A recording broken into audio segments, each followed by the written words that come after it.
Welcome to Asian Star Trend. I'm Hannah, and today we've got some hot and trending news to share with you. The latest makeup photo of the short drama queen Zuo Yi shows her old-fashioned, is the last one too eye-catching. Behind the controversy surrounding Zuo Yi's recent promotional images lies a deeper, systemic issue within the Chinese film and television industry, a relentless chase for viral hits and a homogenized aesthetic that leaves little room for originality.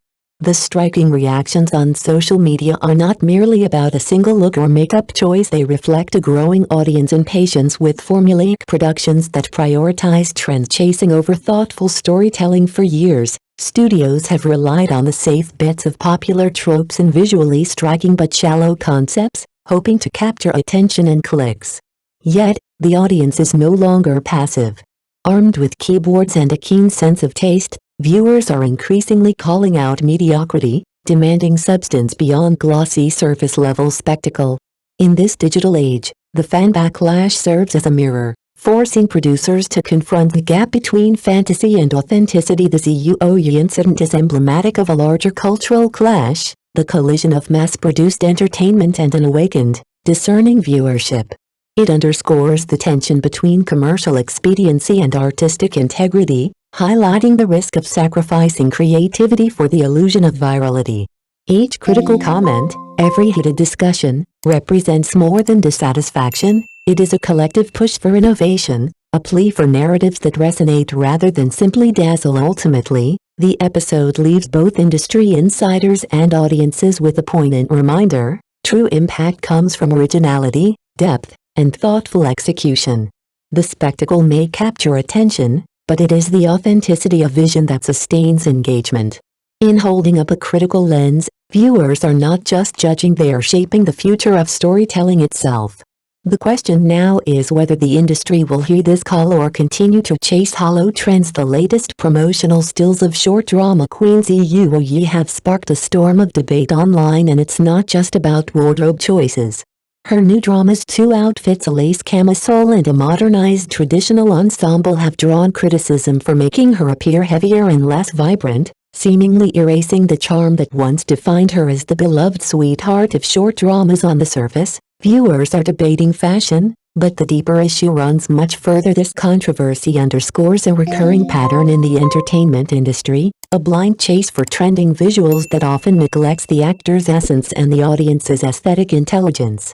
Zuo Yi's image, carefully cultivated over years of short dramas that relied on warmth, relatability, and charisma, has been overshadowed by the stylistic choices of the production team.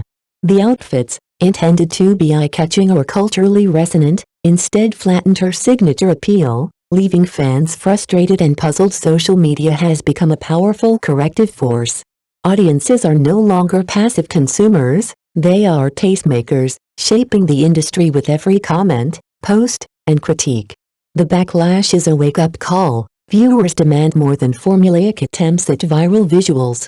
They want authenticity, thoughtful styling, and performances that highlight the actor's strengths rather than obscure them. In this sense, the Zuo Yi wardrobe debate is more than a superficial squabble over fashion. It reflects a larger tension between mass-produced spectacle and genuine artistry. It challenges production teams to consider the subtleties that make a performer resonate with audiences. The takeaway is clear: capturing attention is easy, sustaining it requires respect for craft, character, and the viewer's discerning eye. For Zuo Yi and her fans, this episode is a reminder that the charm of short dramas lies not in trends, but in authenticity, and the industry would do well to remember that the uproar surrounding Zuo Yi's latest stills did not erupt by chance. Initially, viewers simply noted that she seemed off-form. But the conversation escalated once someone unearthed photos of fellow actress Han Yutong wearing the exact same jacquard outfit. The comparison was nothing short of a public execution. The backlash immediately zeroed in on the styling team. The side-by-side images were brutally clear, offering angry viewers an unmistakable target. Suddenly, it was easy to blame the stylists for the misstep. The outrage moved beyond vague dissatisfaction. It became focused, precise, and almost surgical. As the debate grew, fashion bloggers and savvy netizens joined the fray, dissecting the outfit with meticulous attention. They noted that Zuo Yi has a petite frame with a slightly soft, curvy silhouette. Lace, halter neck cuts, and the lack of a defined waistline elements present in the chosen ensemble did nothing to flatter her. Instead, these design choices seemed deliberately ill-suited, highlighting her perceived flaws. What started as a casual observation quickly transformed into a reasoned critique. The discussion was no longer mere venting, it became an informed deconstruction of what some called an industrial assembly line approach to styling, mass-produced, formulaic, and careless of the individual actor's strengths. In the end, the controversy isn't just about one outfit or one photo shoot. It's a stark reminder of the tension between standardized production practices and the nuanced demands of both audience and artistry.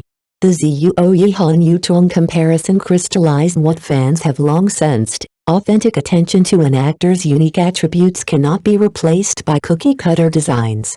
And in a digital era where scrutiny is instantaneous, stylists are under a microscope like never before. At the heart of the online uproar is a simple yet contentious question: who should take the blame? The majority of voices point squarely at the stylists, criticizing them for ignoring the actor's body type and forcing her into trend-driven outfits that did nothing to flatter her, practically sabotaging their own credibility. Yet, a significant minority argue that the fault cannot rest solely on their shoulders. Directors' aesthetic choices, producers' tight budgets, and a pervasive good enough mindset across the crew all contribute to the final product. What is particularly interesting and often overlooked is the role of the actor's own team. A truly assertive team would likely prevent such a misstep from ever reaching the public eye, possibly by providing their own stylists or negotiating wardrobe choices that highlight the actor's strengths.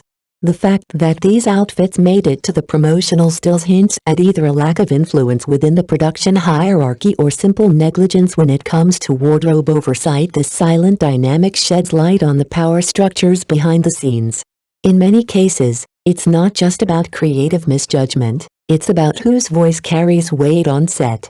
When actors or their teams lack leverage, even glaringly unsuitable styling choices can slip through unchecked. The controversy surrounding Zuo Yi is thus more than a debate over taste. It exposes the delicate balance of authority, responsibility, and influence in contemporary drama production. Ultimately, the incident serves as a reminder: blame is rarely linear in a collaborative art form. Styling, directing, production, and team advocacy all intersect. When one element fails, the resulting misstep becomes a public spectacle, sparking debates that reach far beyond a single outfit or a single actor. The uproar over Zuo Yi's new promotional stills reveals a deeper industry flaw. While critics focus on whether she looks heavier, the real issue is the blind pursuit of viral trends. Popular styles, like modernized traditional clothing, are applied indiscriminately, ignoring the actor's body type and individuality. This controversy highlights a systemic problem. Costume design often favors a single aesthetic, leaving actors with softer frames unflatteringly styled. In fast-paced, low-budget short dramas, ready-made outfits replace thoughtful, character-driven designs, creating a stark gap between audience expectations and production shortcuts. Ultimately, this is about narrative and aesthetic authority. Audiences now demand authenticity, forcing stylists to be creative partners from the script stage. Actor teams must speak up. Aligning with fans can turn potential missteps into opportunities. Formulaic, careless styling is no longer acceptable. What do you think about today's content? We'd love to hear your thoughts in the comments below, and if this is your first time watching our channel, don't forget to hit that subscribe button to stay updated with exclusive news about your favorite movie. Thank you so much for watching.